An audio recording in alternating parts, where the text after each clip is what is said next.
विठुराया कुणाचा, विठ्ठल कुणाचा, बडवे उत्पात यांचा की जनतेचे प्रतिनिधी असलेल्या सरकारचा असा खटला गेली अनेक वर्ष कोर्ट कज्जात अडकला होता। आज त्याचा निकाल लागलाय। तब्बल 45 वर्ष चाललेल्या या खटल्याच्या निकालात आज विठुरायावरची बडव्यांची आणि उत्पातांची मक्तेदारी कोर्टाने मोडून काढली। विठुरायावर बडवे उत्पात यांनी कब्जा केला होता। बडवे उत्पात आणि सेवाधारी हे विठ्ठल मंदिराचे पिढीजात मालक होते, पण या मालकांकडून विठ्ठल भक्तांची मानसिक छळवणूक आणि आर्थिक पिळवणूक होत होती। याबद्दलच्या तक्रारींची शहानिशा करण्यासाठी 1968 साली राज्य शासनाने निवृत्त न्यायाधीश बी.डी. नाडकर्णी यांच्या अध्यक्षतेखाली समिती नेमली। या समितीने राज्य सरकारला एक गोपनीय अहवाल सादर केला। या अहवालामध्ये बडवे उत्पातांकडून भक्तांना नाहक त्रास होत असल्याची माहिती दिली।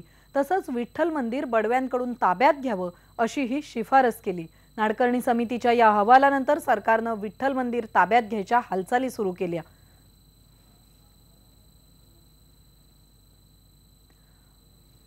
आणि आता आपण जाणार आहोत संत साहित्याचे अभ्यासक सदानंद मोरे सर आपल्या सोबत आहेत। मोरे सर, बडव्यांचे प्रतिनिधी जे आहेत त्यांच्या सोबत देखील आपण संपर्क साधण्याचा प्रयत्न करतोय, कारण हा खटला 45 वर्ष चाललेला होता।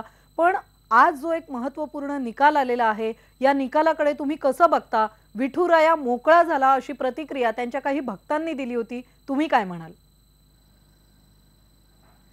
नाही, कसं आहे की मुद्दा बडव्यांच्या स्टेटसचा होता।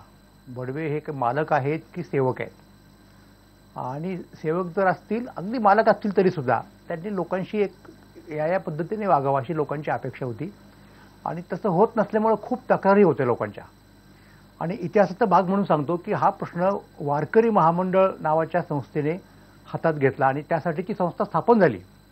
तर पुणे विद्यापीठाचे माजी कुलगुरू आणि केंद्रीय मंत्री राज्यपाल हरिभाऊ पाटसकर हे त्या वारकरी महामंडळाचे अध्यक्ष होते, आणि खूप महत्त्वाचे लोक होते। पंढरपूरमधले ॲडव्होकेट राहीरकर होते, गोपाळराव राहीरकर, रामदासभाऊ मनसू, असे केशवराव कबीरभाऊ, असे मोठमोठे लोक वारकरी संप्रदायामधले होते।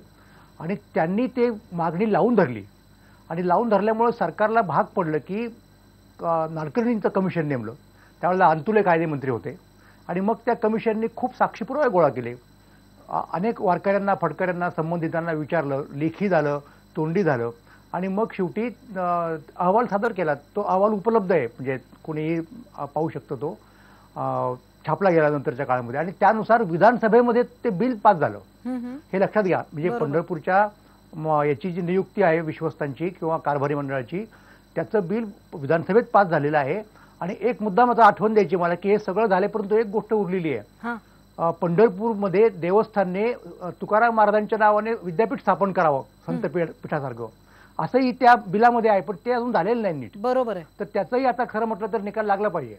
अगदी बरोबर आहे मोरे सर, तुम्ही म्हणताय तसं हे बिल विधानसभेने मंजूर केलेलं होतं, आणि तरी देखील या सगळ्याला आव्हान द्यायची हिंमत बडवे उत्पाद सेवाधाऱ्यांनी का दाखवली असा प्रश्न विचारला जातोय। बाळासाहेब बडवे जे मंदिर समितीचे सदस्य आहेत ते आपल्या सोबत आहेत। बाळासाहेब, काय सांगाल, आजचा जो निकाल आलेला आहे, विठुराया रुक्मिणी कुणाची हा जो वाद होता, या वादावर अखेर कोर्टाने आज पडदा टाकलाय? धन्यवाद मॅडम। हां बोला। सगळ्यात महत्त्वाचं म्हणजे या क्षणापर्यंत जो निकाल सुप्रीम कोर्टाने दिलेला आहे, त्या निकालाची कॉपी, जजमेंट माझ्या हातात किंवा माझ्या वकिलाच्या हातात आलेलं नाही।